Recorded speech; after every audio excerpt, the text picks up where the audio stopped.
Hello everyone, welcome back my YouTube channel. Video शुरू करने से पहले मैं आपसे एक रिक्वेस्ट करूंगी कि प्लीज़ मेरे वीडियो को लाइक और सब्सक्राइब जरूर कर लीजिए ताकि मेरा नोटिफिकेशन सबसे पहले आप तक पहुंच सके, ताकि कोई भी इंफॉर्मेशन हो वो आपके पास सबसे पहले पहुंच सके। तो चलिए, ज़्यादा देर बात नहीं करूंगी, मैं वीडियो को आगे बढ़ाती हूँ। आप सबको तो पता हो ही गया होगा कि आज आपकी पोस्टिंग लिस्ट आ गई है। वैसे तो आपकी पोस्टिंग लिस्ट कल ही आ गई थी, तो आप मेरे वीडियो में बने रहिए। मैं आपको वन बाय वन करके पूरी जानकारी दूंगी इस वीडियो में, तो वीडियो को अंत तक जरूर देखें प्लीज। आपको अपना नाम कैसे चेक करना है पता है ना?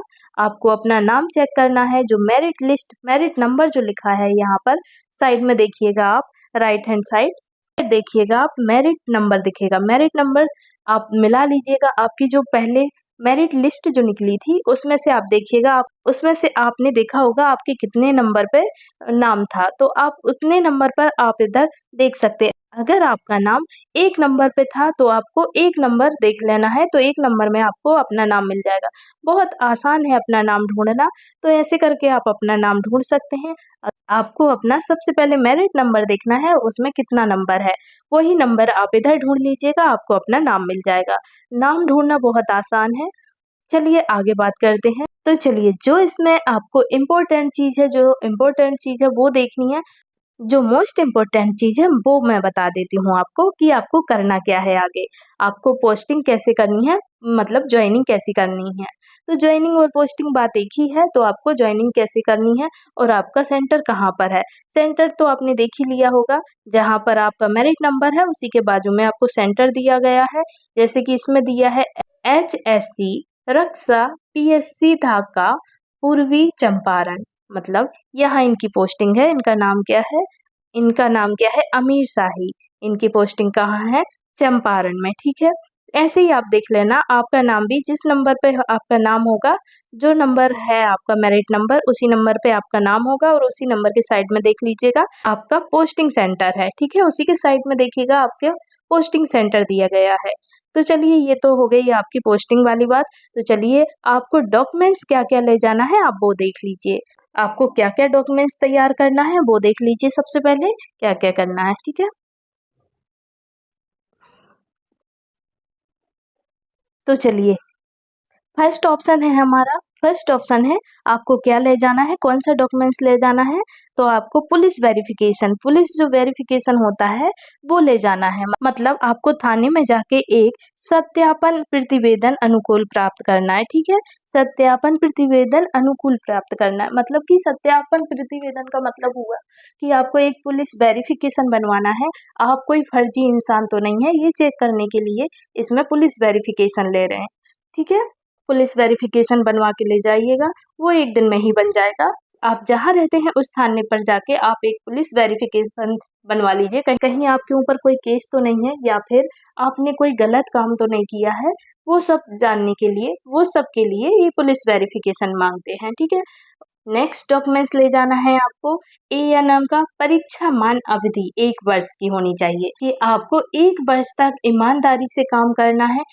कोई आपको काम करने में कोई भी बेईमानी नहीं करनी। बेईमानी मतलब हुआ कि आपको 1 साल तक कंटिन्यू ज्वाइनिंग करनी है। 1 साल तक आपको कंटिन्यू ज्वाइनिंग करनी है। जब छुट्टी होगी तभी आपको छुट्टी लेना है, ऐसे मत लीजिएगा। अगर बाई चांस कोई ज़रूरत पड़ जाती है, अगर कोई इमरजेंसी है, तो आप छुट्टी ले सकते हैं। कोई एप्लीकेशन लगाकर आप छुट्टी ले सकते हैं।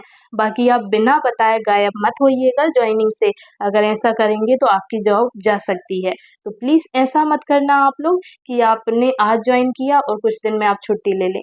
छुट्टी बिल्कुल भी नहीं लेना है, कम से कम 1 साल तक। 1 साल तक कोई भी छुट्टी नहीं लेना है, क्योंकि कभी भी कोई भी प्रभारी देखने आ सकती है या फिर कोई सिविल सर्जन आ सकता है देखने के लिए। तो आप प्लीज़ ये सब में बिल्कुल भी पीछे मत हटिएगा। बिल्कुल ज्वाइनिंग आपको करनी है तो बिल्कुल मन से करिएगा। अगर ज्वाइनिंग नहीं करनी है तो फिर बिल्कुल मत करिए, आप नहीं कर पा रहे हैं तो, क्योंकि आपकी जॉब खतरे में जा सकती है, ठीक है। तो आपको जॉब करनी है तो बिल्कुल ईमानदारी से कीजिएगा, बिल्कुल भी कोई बेईमानी नहीं करनी है 1 साल तक। फिर उसके बाद धीरे धीरे आप खुद समझ जाएंगे, फिर उस हिसाब से आप खुद ही हैंडल कर लेंगे। तो ठीक है, नेक्स्ट डॉक्यूमेंट्स लेके जाना है आपको, क्या ले जाना है, अपना आवासीय प्रमाण पत्र। जो ईबीसी वाले हैं, बीसी वाले हैं, उनको एनसीएल ले जाना है, और आय प्रमाण पत्र ले जाना है, जाति प्रमाण पत्र ले जाना है, और आपको आवासीय प्रमाण पत्र ले जाना है, जाति प्रमाण पत्र ले जाना है। जो कृमि वाले हैं उनको कृमि वाला प्रमाण पत्र लेके जाना है, ठीक है, याद रखिएगा। कृमि लेयर वाला जो प्रमाण पत्र होता है उसको भी लेके जाना है। जो आर्थिक कमजोर लोग होते हैं, जो आर्थिक रूप से कमजोर लोग होते हैं, कमजोर वर्ग वाले जो लोग हैं, उनको भी अपना जो आय प्रमाण पत्र होता है वो लेके जाना है, और जाति प्रमाण पत्र ले जाना है। और आपको आधार कार्ड जरूर लेके जाना है, आधार कार्ड, पैन कार्ड। आधार कार्ड, पैन कार्ड जरूर लेके जाना है। पैन कार्ड के बगैर आपकी सैलरी नहीं बनने वाली है, ठीक है। तो आपको आधार कार्ड, पैन कार्ड जरूर लेके जाना है। आधार कार्ड, पैन कार्ड और पासपोर्ट साइज फोटो लेके जाना है, कम से कम 4। और जो भी डॉक्यूमेंट्स आपसे लिए जाएंगे वो आपको ज्वाइनिंग के टाइम ही ले लेंगे। जब आप ज्वाइन कर लेंगे उसी टाइम आपका डॉक्यूमेंट्स वेरिफिकेशन फिर से कर लेंगे वो लोग, ठीक है। जो भी डॉक्यूमेंट्स उनको लेना होगा वो उसी टाइम ले लेंगे जब आप ज्वाइन कर लेंगे।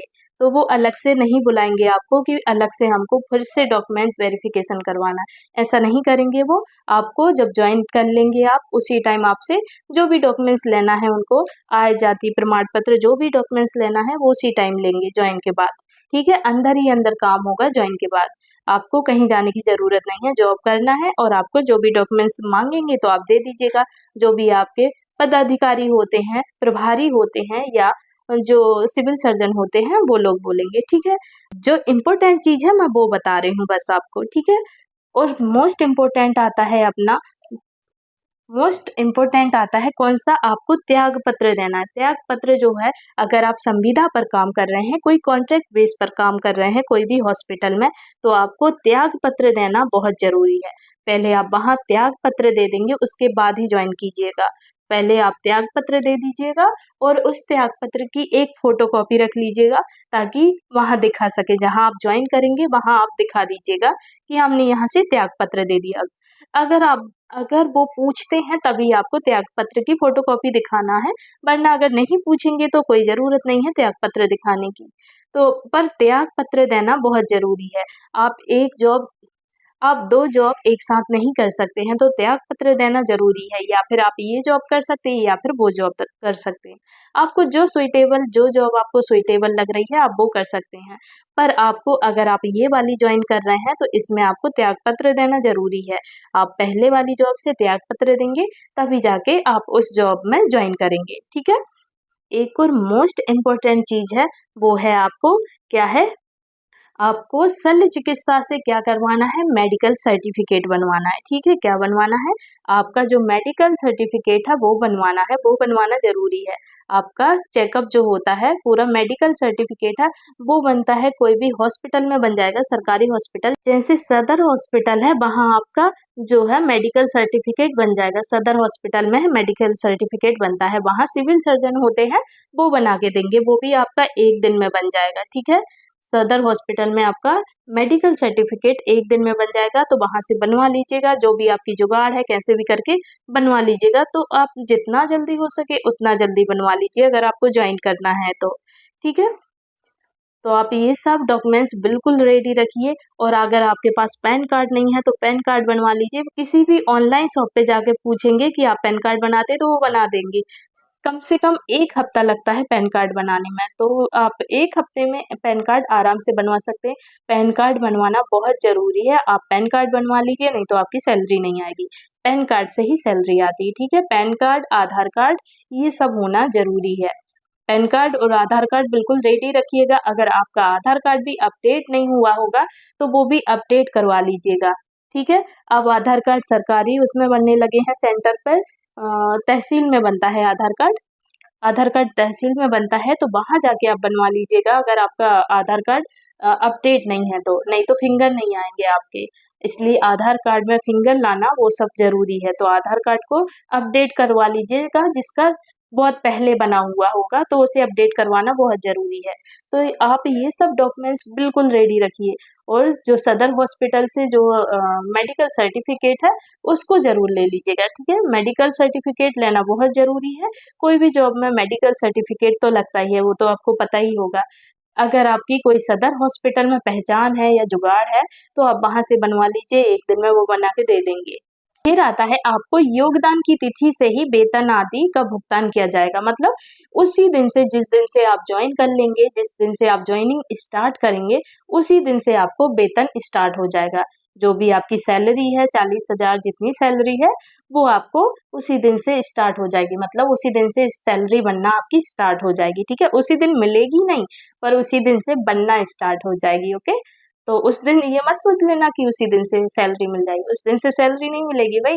आपको जॉब करना है, कम से कम 1 महीने जॉब करेंगे तभी आपको सैलरी मिलेगी। तो आपको पर उसी दिन से आपकी सैलरी जो है सैलरी बनना स्टार्ट हो जाएगी जिस दिन से आप ज्वाइन करेंगे। नवनियुक्त महिला स्वास्थ्य कार्यकर्ताओं ANM का प्रथम वेतन आदि का भुगतान उनके शैक्षणिक एवं अन्य संगत प्रमाण पत्रों, पुलिस सत्यापन प्रतिवेदन आदि के अंतिम जांच प्रतिवेदन के उपरांत ही किया जाएगा। कोई भी प्रमाण पत्र फर्जी, गलत या नियम विरुद्ध पाए जाने पर नियमानुसार कार्रवाई की जाएगी। भाई ये बहुत मोस्ट इम्पोर्टेंट चीज है। अगर आपने कोई भी डॉक्यूमेंट्स फर्जी बनवाया हो तो प्लीज इस जॉब को ज्वाइन मत कीजिएगा, नहीं तो आपको बहुत प्रॉब्लम हो जाएगी। तो कोई भी डॉक्यूमेंट्स अगर आपके पास फर्जी है तो आप फर्जी वाला जो काम है वो हटा दीजिए, आप उसको ओरिजिनल कर लीजिए अगर फर्जी है तो। ठीक है, फर्जी वाली कोई चीज मत कीजिएगा, नहीं तो आप पर कार्रवाई हो सकती है। ठीक है, इस बात पर आप ध्यान दीजिएगा, फर्जी काम कोई नहीं करना है आपको। फर्जी काम करने की अथॉरिटी नहीं है। ठीक है, तो आपको फर्जी काम कुछ भी नहीं करना है। अगर कोई भी फर्जी काम पकड़ाया जाएगा तो आपको बहुत लॉस हो सकता है, इसलिए आप ऐसा काम मत कीजिएगा। फर्जी डॉक्यूमेंट्स बनवा के कोई भी काम बिल्कुल भी मत करवाइएगा, क्योंकि ये सरकारी काम है, वेरिफिकेशन होता है, थंब लगते हैं, उस सबसे पता चल जाता है अगर आपने फर्जी करवाया होगा तो। आजकल तो स्कैनर का यूज होता है, अगर आपका एक बार स्कैन करेंगे उसमें पता चल जाएगा आपका जो डॉक्यूमेंट्स है वो सही है या फर्जी है। ठीक है, स्कैनर से पता चल जाता है। तो ऐसे काम बिल्कुल भी मत कीजिएगा। अगर आपने फर्जी कोई डिग्री बनवाई है या फिर कोई सर्टिफिकेट बनवाया है तो वो बिल्कुल भी मत बनवाइएगा, उसको हटवा दीजिएगा। या फिर फर्जी बना है तो उसे आप अपना असली कर लीजिएगा। ठीक है, सही वाला डॉक्यूमेंट्स बनवा लीजिए उसको। तो और ये सब जो है और ये सब जो ऑप्शन है ये सब आपके लिए नहीं है, ये सब रहने दीजिए, ये जरूरी नहीं है। ठीक है, आपको क्या क्या डॉक्यूमेंट्स ले जाना है पता हो गया ना। आपको ले जाना है आय जाति मूल निवासी आधार कार्ड, पैन कार्ड, और अगर आपके पास ड्राइविंग लाइसेंस है तो वो भी रख सकते हैं, अगर ड्राइविंग लाइसेंस है तो वो भी ले जा सकते हैं आप। ठीक है, तो ये सब डॉक्यूमेंट्स ले जाना आपका बहुत जरूरी है। पुलिस सत्यापन ले जाना है, मेडिकल सर्टिफिकेट ले जाना है आपको। जो जो मैंने आपको डॉक्यूमेंट्स बताए हैं वो सारे डॉक्यूमेंट्स आप रेडी करवा के बिल्कुल रख लीजिए। ठीक है, अगर आधार कार्ड आपका अपडेट नहीं है तो वो भी करवा लीजिए, बाद में प्रॉब्लम हो जाएगी, इसलिए बाद में प्रॉब्लम हो सकती है, इसलिए आप उसको भी आप अपडेट करवा लीजिएगा। एक बार चेक करवा लीजिएगा, अगर ज़्यादा दिन का बना है, बहुत दिन से आपने अपडेट नहीं करवाए हैं उस आधार कार्ड को, तो आप अभी जाकर आधार कार्ड बनवा लीजिए। वो भी 1 हफ्ते में आ जाता है, आधार कार्ड 1 हफ्ते में बन जाएगा, अपडेट हो जाएगा। ठीक है, तो आप अपडेट करवा लीजिए अपने आधार कार्ड को, और पैन कार्ड जिसका नहीं बना है वो भी 1 हफ्ते में बन जाएगा। तो 1 हफ्ते में बन जाएगा। और अगर पैन कार्ड आपको हाथ में नहीं भी मिलेगा तो आपको पैन कार्ड नंबर वो ज़रूर दे देंगे 1 हफ्ते तक। ठीक है, तो आप पैन कार्ड अभी से अप्लाई कर दीजिए, पैन कार्ड के लिए, आधार कार्ड के लिए, वो सब बनवाना बहुत ज़रूरी है। और आपको कम से कम 5 से 6 पासपोर्ट साइज़ की फ़ोटो रखनी है, सेम फ़ोटो रखनी है, फ़ोटो अलग-अलग नहीं होनी चाहिए। सेम फ़ोटो रखिएगा, 4 से 5 पास में रख लीजिएगा, उतनी नहीं लगेगी तो क्या हुआ, जितनी लगेगी आप उतनी दे दीजिएगा, पर आपको कम से कम 5 से 6 फोटो अपने पास में रखनी है, और सेम सेम फोटो चाहिए, अलग-अलग फोटो बिल्कुल भी नहीं चाहिए। ठीक है, और जिन लोगों का मेरिट लिस्ट में नाम नहीं आया है, जिनकी पोस्टिंग नहीं हुई है पास होने के बाद भी, तो प्लीज़ आप लोग भी मत घबराइएगा, बिल्कुल मत घबराइए, क्योंकि आप लोग के लिए कदम उठाया जाएगा। कुछ ना कुछ ज़रूर करेंगे, क्योंकि आप लोग पास आउट हैं। ठीक है, कुछ ना कुछ आपके लिए ज़रूर करेंगे, तो आप लोग को घबराने की कोई ज़रूरत नहीं है। और कुछ लोग बोल भी रहे थे कि यूआर में नहीं होगा, यूआर की सीट ही नहीं है। किसने बोला कि यूआर की सीट नहीं है? यूआर की ही सीट है अब। जो बाकी बची हुई हैं वो यूआर की सीट ही बची हैं, 300 से ऊपर सीट हैं यूआर की। तो आप बिल्कुल भी टेंशन मत लीजिए, आपका सिलेक्शन भी ज़रूर होगा, आपकी सेकंड मेरिट लिस्ट ज़रूर आएगी, तो आप टेंशन मत लीजिए, आपका सिलेक्शन भी ज़रूर होगा। ठीक है, फालतू का घबराइए मत, थोड़ा सा पेशेंस रखिए, थोड़ा सा टाइम दीजिए हमको। इस मामले में ज़रूर कोई ना कोई कदम ज़रूर उठाएंगे। ठीक है, कोई ना कोई कदम ज़रूर उठाया जाएगा, आप टेंशन बिल्कुल भी मत लीजिए। अगर आपके कोई भी डॉक्यूमेंट्स में दिक्कत है तो प्लीज़ आप लोग भी अपने डॉक्यूमेंट्स रेडी करके रखिएगा। ठीक है, जो भी आपके डॉक्यूमेंट्स हैं आप बिल्कुल क्लियर करके रखिए, क्योंकि ज़रूरत कभी भी पड़ सकती है। आप बिल्कुल भी घबराइए मत इस बात के लिए कि आपका नहीं होगा। आप भी पास आउट हैं, ऐसा थोड़ी ना है कि आप फेल हैं। फेल होते तो वो बात अलग है, पर आप तो पास हैं ना, पास किए हैं। भले ही आपको यूआर में कर दिया है, यूआर में चले गए, तो यूआर में चले गए हैं तो क्या आपकी पोस्टिंग नहीं होगी? यूआर की ही पोस्टिंग बची हुई है, जो यूआर सीट है ना, यूआर सीट ही बची हुई है। सबको, ज़्यादातर लोगों को यूआर में कर दिया है, फिर भी देखिए यूआर की जो सीट है, 300 सीट बची हुई है यूआर की। इतनी फुल करने के बाद भी यूआर की जो सीट है वो फिर भी फुल नहीं हो पाई है, फिर भी पूरी फिल नहीं है। तो प्लीज़ आप लोग बिल्कुल भी मत घबराइए, आपकी सीट अभी बाकी है, कम से कम 300 से तो ऊपर ही सीट है। तो आप बिल्कुल भी टेंशन मत लीजिए, इस बात के लिए मुद्दा उठाएंगे। ठीक है, इस बात के लिए ज़रूर ऑब्जेक्शन उठाया जाएगा, आपके हित के लिए ज़रूर लड़ा जाएगा। तो आप टेंशन लेने की ज़रूरत नहीं है आपको, आप अच्छे से रहिए, अच्छे से खाना खाइए, कमज़ोर मत होइए। ठीक है, कमज़ोर होने की आपको ज़रूरत नहीं है, कुछ ना कुछ इस मामले में ज़रूर करेंगे। तो टेंशन मत लीजिए, मिलते हैं हम नेक्स्ट वीडियो में, तब तक के लिए आप अपना ख्याल रखिएगा। ठीक है, bye bye and take care.